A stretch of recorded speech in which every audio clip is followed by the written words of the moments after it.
So I'm somewhere into the 5th turn here and across the Bug River. The 4th turn was pretty dismal for the Germans, mainly because they rolled very, very poorly on their activate action point dice for a lot of their activations, and so really struggled to get moving, because if you get low action points and you don't have the re-roll shit, then you're stuck. And so, you know, you can be the strongest Panzer division in the world, but if you've got 1 action point, there's a limit to how much you can get done.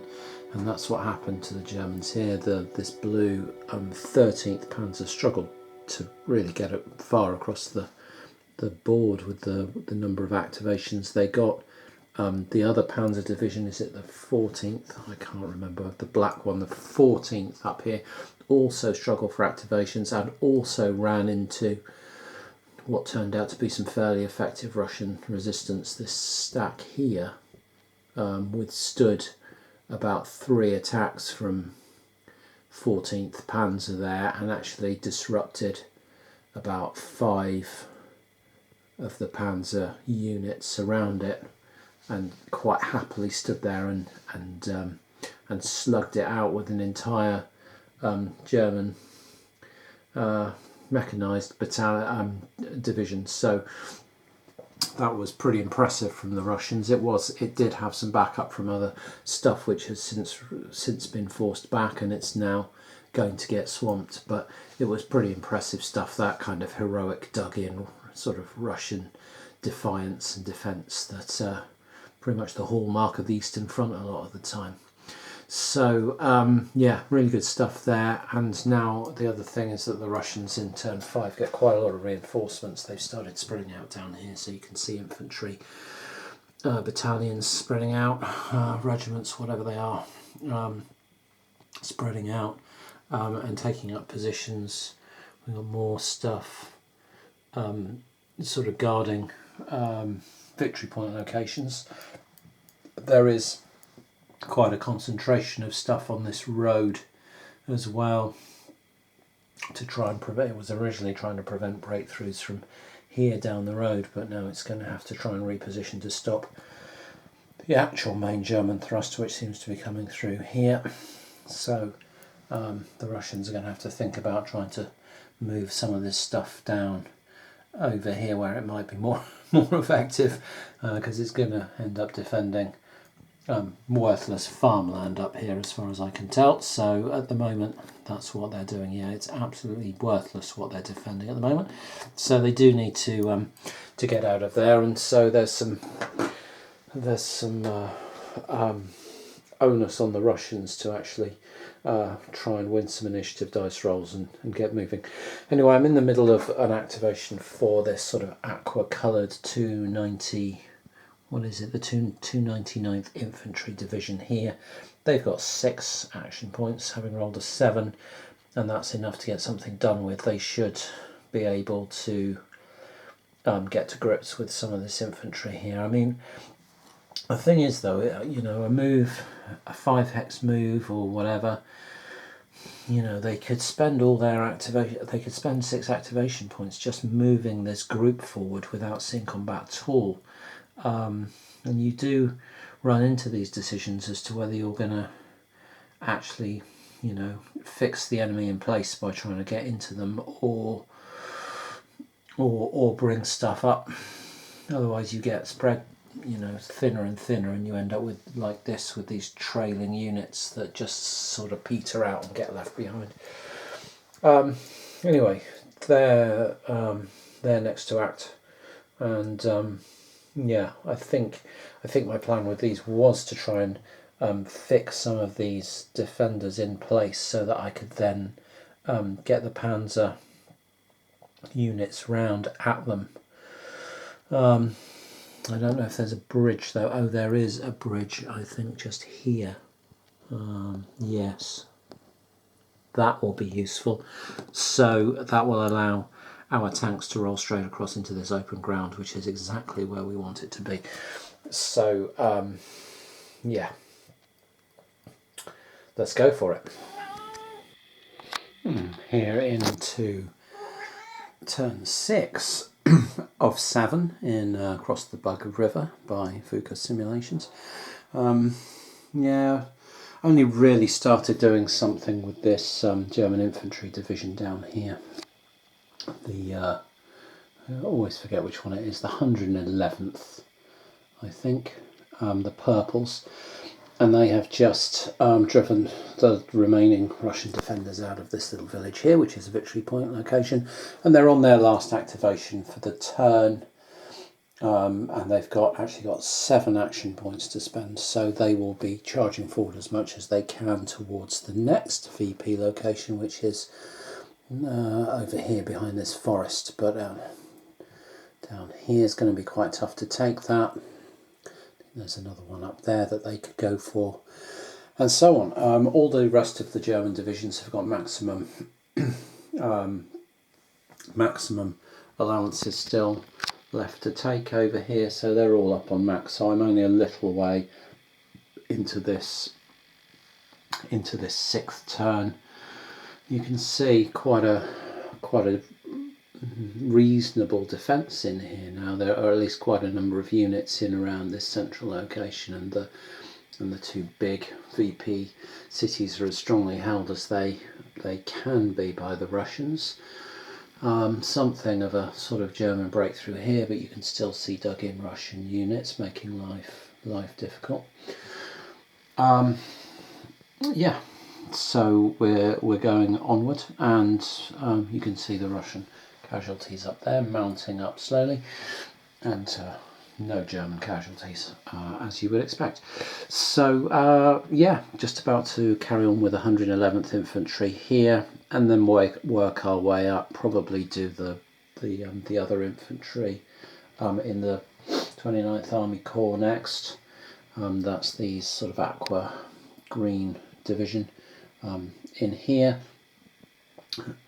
Might do those, or I might see what we can get done with the Panzer, the deep blue Panzer division in here. One of those 2 will go next, and we'll slowly work our way up the board.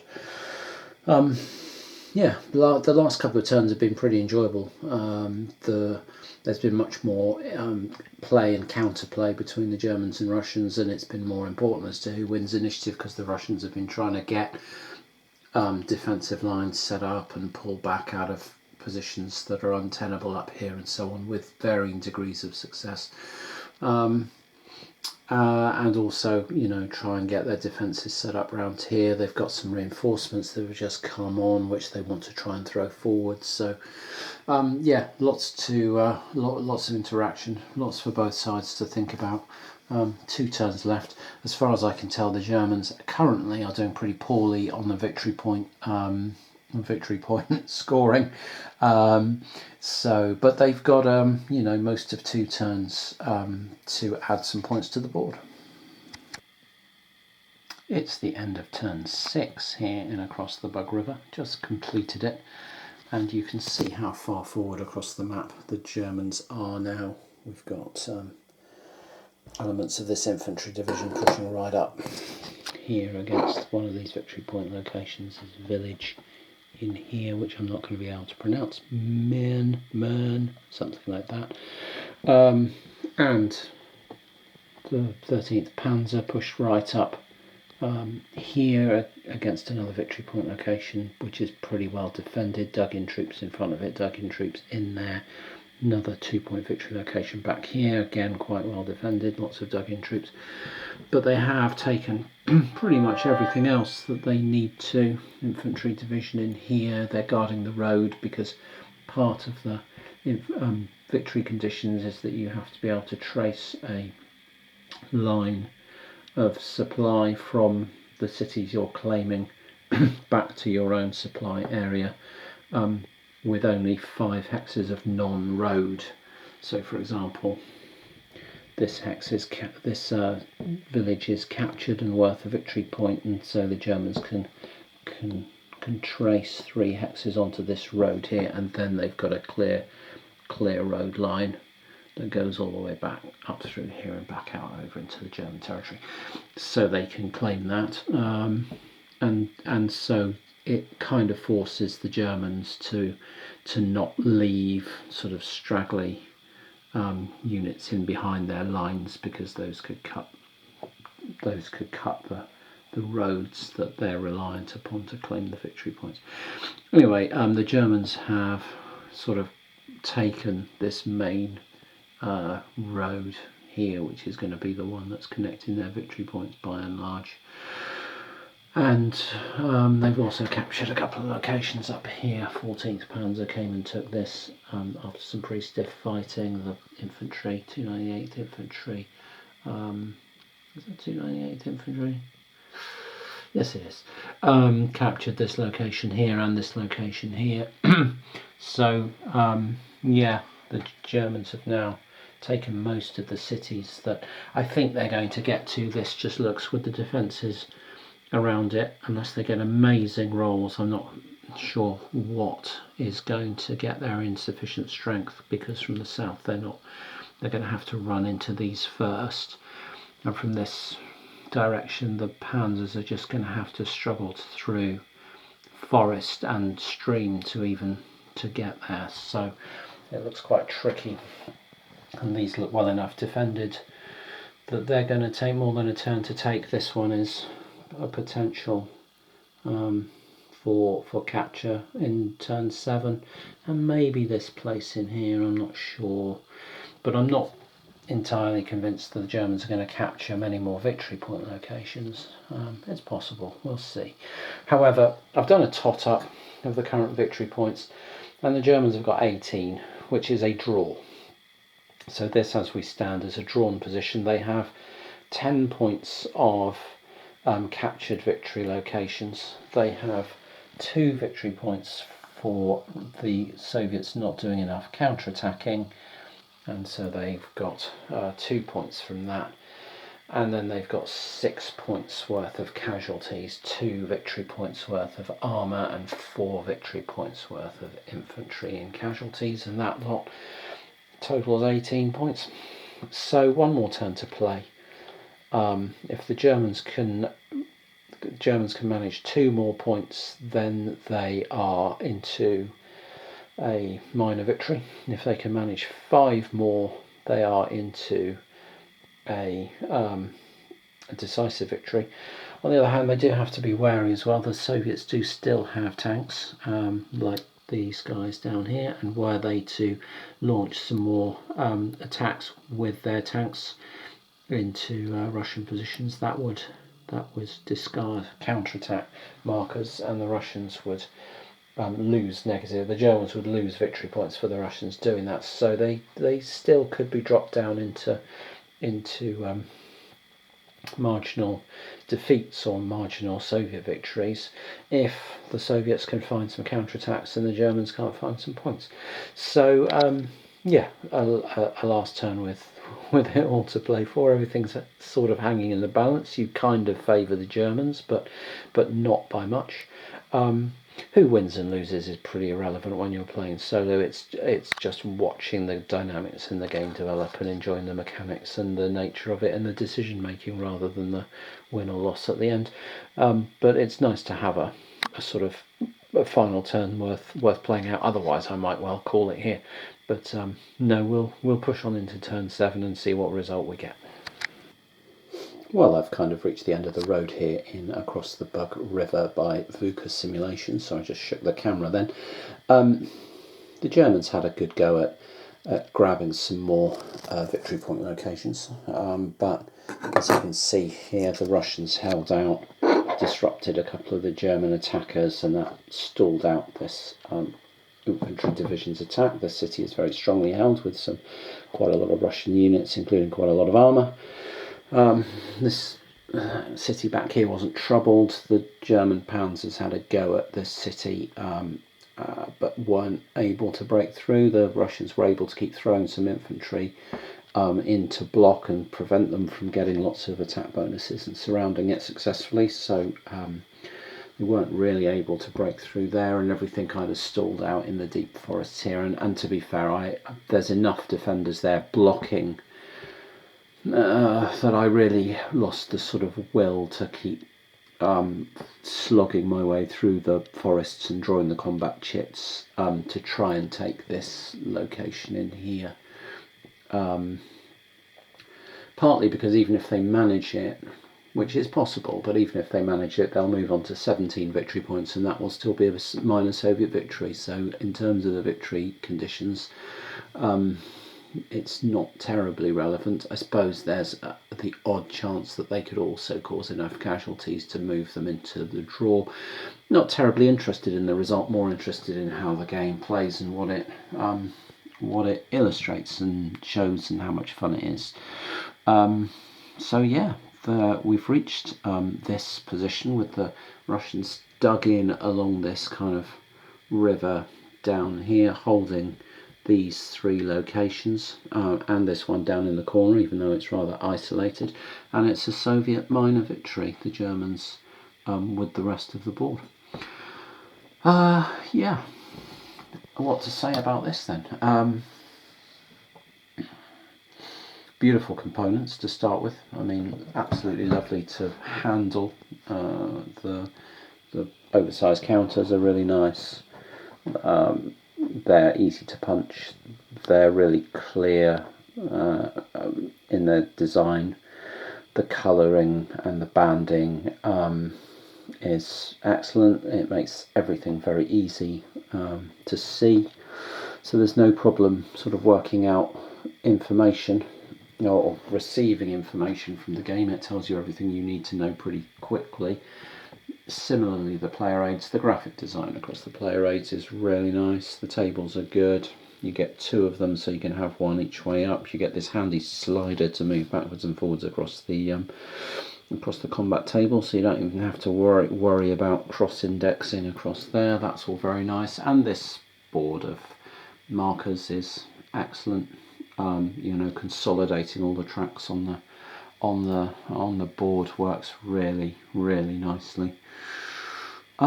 Yeah, so that's all good. The play of the game, the rules, well, oh, I've got a phone call coming, so okay, where was I? I think I was talking about the rules, and I don't like going majorly into rules. I think rules in generally are pretty well written in the games I tend to play anyway, and these are no exception. They're not flawless, but I certainly haven't felt any confusion about what I'm meant to be doing at any stage in the game. I haven't felt, you know, lost faith in them or felt that there's, you know, big gaping holes or ambiguities or things missing. You know, you move and fight. It's you know, costing activation points, you roll for action points, you move and fight. It ain't that tricky, and you know, it's pretty well done. So I've got no issues with the rules, because I've not run into situations where I feel the rules are omitting anything or failing to explain what's supposed to be happening. So overall, this is a kind of solid 7.5 out of 10 for me, maybe an 8 out of 10. I've enjoyed it a lot. The tactile experience of actually using it is really nice. The look of it is quite nice, although I have found it a bit of an eye strain. As the Germans moved across the map, I did start to worry that, you know, I was moving them on an imaginary hex grid that wasn't the one that was actually there, and I did have to keep sort of double taking to check that my units were actually in some sort of hex. You know, it's really quite hard to see. You can see that is, and generally speaking, the forests that you've got, the lines of the rivers, and so on, are giving you a fairly good indication of where the hexes are, but it can be a little bit alarming in some of the open spaces, or it can be tricky, and here's where it does tend to be a little bit tricky, is when you've got an HQ with a range of 15 and you're trying to check whether your stuff is in range. Counting 15 hexes is not easy. Because you can't see the hexes and you're just sort of roughly guessing where they are. So that is the one time where this very light hex grid is definitely not particularly usable. It doesn't come up that often. You can see the HQ is quite close to the units here, but if the HQ were, if I'd left it back down over in a village over here and was trying to count 15 hexes across here to check command ranges, that would have started to get pretty tiresome, I have to say. And that might have been quite efficient, because I might have saved myself the 3 orders from moving it. So if you were trying to play super efficiently, you might be trying to work at the extent of your command ranges for the sake of efficiency, and that might then get a little bit tedious. What else do I think? A couple of other things about this game, and as I've said, it's a 7.5 to 8 out of 10 for me. I like it a lot. But there are a couple of things that bug me that prevent it from being a bit higher. This formation activation level, and then roll, and then action point deal with all these action points. It feels a bit gimmicky to me. It feels like a roll to move system, essentially, because the Germans get so many activation points in terms of activation levels that they recover, that they're not dropping below 2 and they're just going back up to maximum. And so, for example, this Panzer division is going to get 1 roll on 7, 1 on 6, 1 on 5, 1 on 4, 1 on 3, and 1 on 2, and then be done. He's going to get those 1, 2, 3, 4, 5, 6 rolls for each of those activation levels, and he's rolling on a table, and you could total those points, and that's how many points he's getting. There's no way to mitigate it. There's no way to play well to change it. There's no bad circumstances like having stuff out of command or disrupted or destroyed that reduces his activation level or his roll. So this table is simply a roll like on a snakes and ladders board. It's just a roll, and if you roll ones, you suck. You get 1 activation point irrespective of whether you're level 7 or level 1. So you can be a fully fueled up, fully armed Panzer division ready to go, sat behind the river with the road stretching out in front of you, all your orders for the next 3 days planned out, and roll a 1, and you just sit there with the engines idling, wondering what you're supposed to be doing. It's quite difficult sometimes to rationalise what this is representing. And even if you do rationalise it, you're not rationalising it based on inputs. You're just getting an output off the table and then making up a story that fits that output. But there's no, like I say, there's no inputs. There's no what is the integrity of my unit? Have I got stuff out of command? Is everything within command range? Is anything destroyed? Is everything at half strength? Is everything disrupted? None of that matters. It's purely a random roll, and while it does act as a kind of interesting variance, for solo play, a bit like a chip draw or whatever, you're not quite sure what you're going to get, and so on. You're probably just rolling that unit again and trying to add up some more points. You get 1, you go, that sucks. You move the unit, you move the track down 1, and you roll. You roll for initiative and you roll again, and it really, it's a little bit gimmicky, a little bit tiresome. And I've had Panzer divisions roll 1, 1, 4, 2, 1, and get virtually nothing done for an entire turn, and think, well, what's that really telling me, apart from the fact that my die rolls suck? It's not really telling me anything about the operations of a Panzer division. I could make some stuff up about how they misread the signposts or whatever, but that's not what it's telling me. I'm just telling myself that story to rationalise the die rolls. So I'm not super enamoured of this system. I wish you just got some action points or something. And the other thing is the chip draw for the combat. So the combat bag and the multiplier chits for combat. These multiplier chits for the combat, based on the quality, and are you on a prepared attack or a regular attack or a hasty attack, and then what quality are you, and so on. And this is all fine, and again it throws in this kind of slightly gimmicky, interesting randomizer. My problem with this is that, as well as this, we then we multiply out a lot of stuff to create some odds based on, you know, stacks of units, and then we transfer those odds onto this sort of table, and then we cross-reference the terrain type, and then we get a thing, and then we add up lots of modifiers, usually quite positive modifiers, and then we roll a die, and then we cross-reference it, and then we make an effectiveness check, and we make another effectiveness check for other units, and we take some losses, and we have to work out what the retreats mean, and so on. It's quite a convoluted process, and when I say convoluted, if I were to do a time and motion study for the least efficient way to resolve combat, I think having to reach into a bag and rummage around for not one but two chits and then come out and do separate functions with those two chits may well be the most fiddly and least efficient way yet devised to resolve a combat.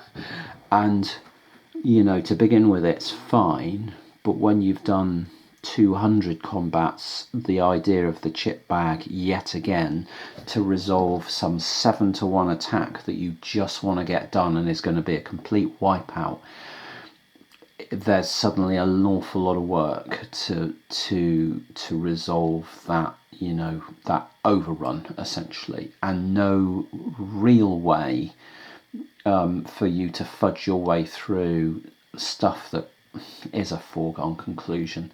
And so again, it just gets a little bit tedious. So I found this sort of interesting to begin with, and quite a nice solitaire randomizer. But what's it telling me in terms of the situation, boots on the ground? Not a lot. It's a pure gameplay mechanism, and one that I'm okay with, but not super delighted with. And the chip pull on the combat, the just reaching in and shuffling up the chips every time and dragging the bag is so much slower than picking a dice up and rolling it and cross-referencing. Or the OCS surprise roll that you can roll at the same time as the die roll or whatever. It was slow. So that's what's keeping it down at a 7.5. Those sound like major gripes when you put them on film, but they're not. They're minor annoyances in what was generally a very enjoyable game. And I'm looking forward to others in this series. This is a very one-sided situation. Obviously, it's Barbarossa. It's a huge German overrun of Russian positions. I would be much more interested to play some more evenly matched situations. Maybe the Gazala one, maybe the Aachen one. That might, I'm looking for some more evenly matched situations, but I'll certainly pick up some more in this series, and look forward to some other games from VUCA as well, because I like what they're doing, and I like the look of a lot of their other little bits and bobs that they've got in production as well, Red Storm and other things. I haven't pre-ordered those, but they'll certainly warrant a good read through and investigation, and possibly purchase. Anyway, that was Across the Bug River, VUCA Simulations, a minor Soviet win here, and hope you enjoyed.